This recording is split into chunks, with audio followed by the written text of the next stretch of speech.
Hi, I'm Andri and welcome back to my channel, Style for Life. Thank you so much for visiting me today. Today I'm going to be doing a tag video created by the lovely Andri. Both Andri and Amaya from Amaya at Home both tagged me to do this video, and I so appreciate it. So the title of the video, or the tag rather, I should say, the title of the tag is Are YouTubers Narcissistic? And I thought long and hard about this because how does one answer that, right? Or how can I say? A narcissist person is one that has inflated views of him or herself that thinks that he or she is very important, right? You think of yourself as important. The world revolves around you. Only what you think is important. You command a lot of attention from family and friends. Yeah, so that's really sums it up what a narcissist person is like. They take over the conversation. Everything is about them. You can ask them how they're doing and they will never ask you how you're doing. Everything is just completely centered on them, and not even their children or wife. Completely centered on that individual person. It's usually most common in men. Women can be narcissist as well, or narcissistic as well, but it's mostly men. You can get treated for it, but it's a disorder that won't go away. So you can get some treatment to control it, but it is a part of you, either by nature or nurture, environment or whatever. You will not be cured from being a narcissist. It's just, that's who you are. You can try to tone it down a bit, but that's the nature of the disorder. So are YouTubers narcissistic? Yes, I have come across some that are very narcissistic, and I am still subscribed to their channel. I just try to feed out, I kind of, because I did a degree in psychology, I kind of know how to deal with people like that, and I just try to, it's very hard, but I try to kind of tune out the edge that I see how they're, presenting themselves. Now for me, I used to take it personally, like what Andri said in her video. Sometimes you leave a question, your question's not answered, or you always have to leave a positive comment on their channel. They'll ask you, for instance, how does this dress look? Leave a comment below. And then you may say, well, the dress is nice. However, I feel that the dress is too big on you, or the color is not right for you. They will get offended by that, even though you were polite in saying it and you were respectful in saying it, and the fact that they asked your opinion. But all your comments has to be positive. They're not good at handling constructive criticism. So you will see that if you leave something that's not favorable, they will get perturbed about that comment. And it's almost like, don't leave a comment unless it's a positive comment, right? Which is crazy because you ask the question, leave a comment below. What do you think about this dress? What do you think about this bag? Should I have bought this bag that's, Chanel bag that is doesn't look good, it's defective? Do you think I should keep it or return it? And then if you say, well, I think you return it. Well, I like it, I'm keeping it. Okay, well then you ask kind of like us to leave a comment, So I don't know if that's the view of someone who's narcissist per se, but the fact that you always have to feed into their ego and say, yes, it's beautiful, keep it, or yes, that dress is gorgeous, or that's a wonderful unboxing, or there's a wonderful haul, that looks great on you, oh, it just looks fantastic, even though you know that it doesn't. You have to say it or they're going to snap back. So that is some characteristics, of what a narcissist person, feels or needs. They need you to always praise them. How can I say it? So I just try to, like my best friend says, just watch, get what you can from it, and that's it. It doesn't make sense trying to argue with a narcissist person or try to rationalize with a narcissist person, because they're going to always be right. There's a lot of people on here that have made friends and they have become enemies because when you meet somebody on YouTube, you don't really know their personality, right? You only see what they want you to see, the beautiful items, how they present themselves, but you really don't know them. You understand what I mean?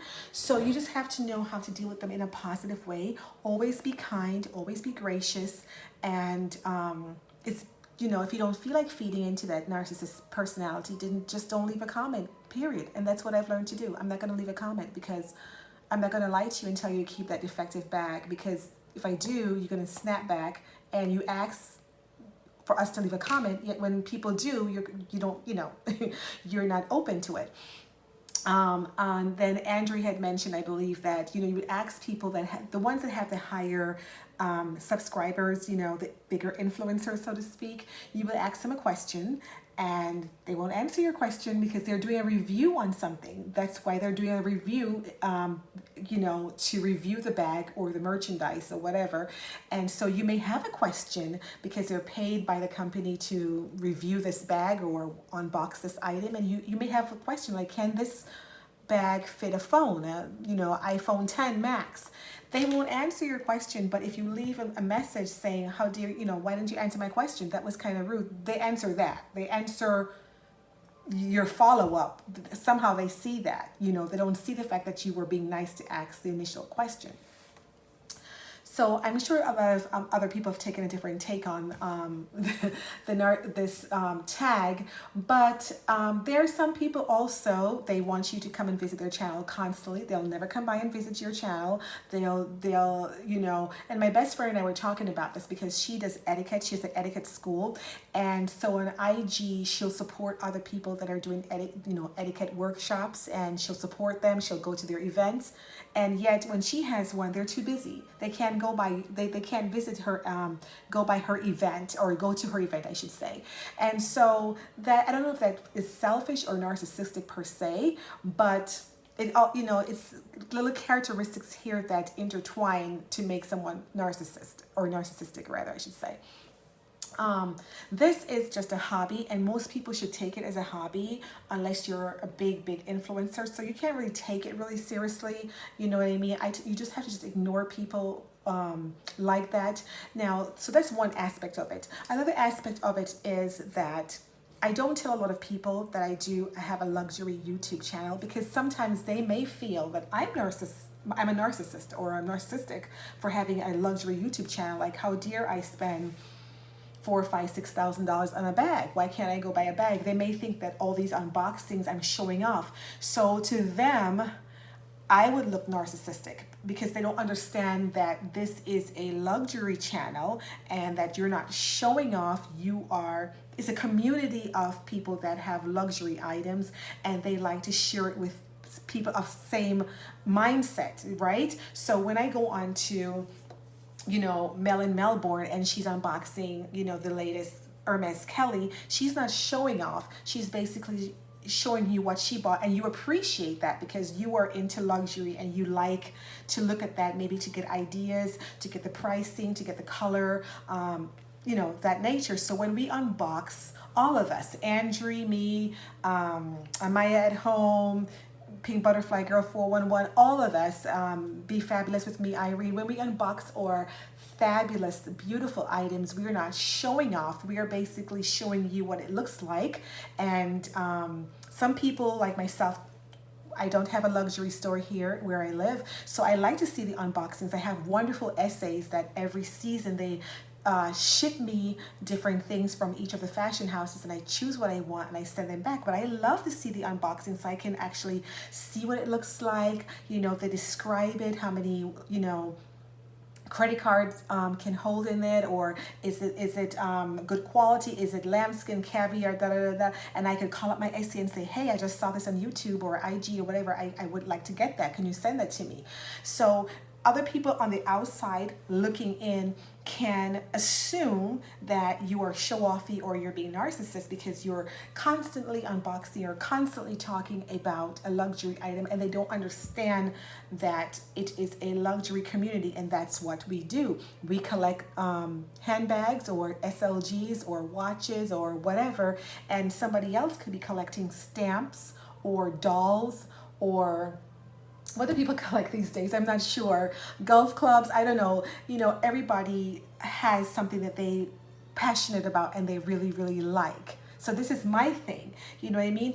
But it's more of a personality trait. You know what I'm saying? It's more of a personality trait when somebody's narcissistic. It's more of a personality trait, and you pick up that when you converse with the person. You find that out like within the first 5 minutes. Like, okay, we didn't even get to me. You don't know my name, nothing. It was all about you. So you can pick that up quite quickly.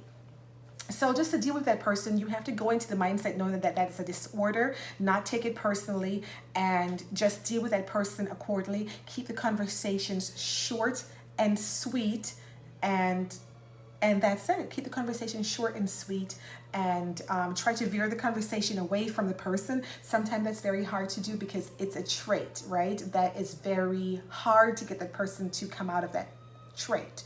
So I just deal with it that way. I keep it very short and sweet. I know some people like that. I have some family members like that. Yes, I do. And when we speak, I just keep it short and sweet because I don't want to get frustrated or upset. So I just keep it short and sweet because I could almost tell you how the conversation's going to go. It's just going to, hi, how are you?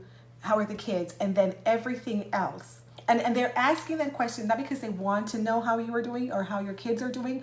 It's almost like a pleasantry because 2 seconds later, well, I am this way, I'm doing this, my kids are doing this, I'm doing this, I'm so sick, and the rest of the conversation is an hour long about them. And I've learned over the years how to just cut it short and just end the conversation. And that's the way you do it. And the same way you have to do it here on YouTube as well. Don't take it personally or anything like that. So that is my take. Yes, there are some YouTubers that are narcissistic. And it's not about the unboxing or the nice things that they have. It's just that you can almost sense it. You know, you can almost sense how they are in the comments or how they present themselves. You can almost sense it. I don't know how to explain it to you. I did psychology, but you can almost sense it. And I won't say you should not subscribe. If you're getting something out of it and you're learning something, that's fine. But you just have to know not to get caught up into, you know, how can I put it? Not get your feelings caught up into it and take it too personally unless they're being mean. Then you can just say, okay, this relationship is done. But you just have to just know that you're watching, it's entertainment, you're getting something out of it, you're seeing the latest bag, the latest fashion, and then you get off and watch another video on gardening or something else, or go watch The Crown, or go watch Bridgerton. This is all entertainment, and everybody's on here that have different personalities, right? You're never going to meet these people, probably never in your life, and so you just have to just take it lightly. And I have to learn, I'm talking to the choir because I too have to learn this as well. So Andri, that's my take on it. I think it was a little bit more, a little different, but that's my take on it. And I thank you for tagging me. I so very much appreciate it. I hope I didn't ramble too much. I was just trying to make my point, and I hope I got my point across. So you all have a wonderful day. Please do this tag if you haven't done this tag. I'm just not going to say, you know, who I'm going to tag below. I want all my YouTube friends to do it. And if you do it, please come over and message me and let me watch. I will come over, watch, and I will support you. I would like, and I will make a comment. I would just like to hear your take on it. Thank you, and God bless you. Bye-bye.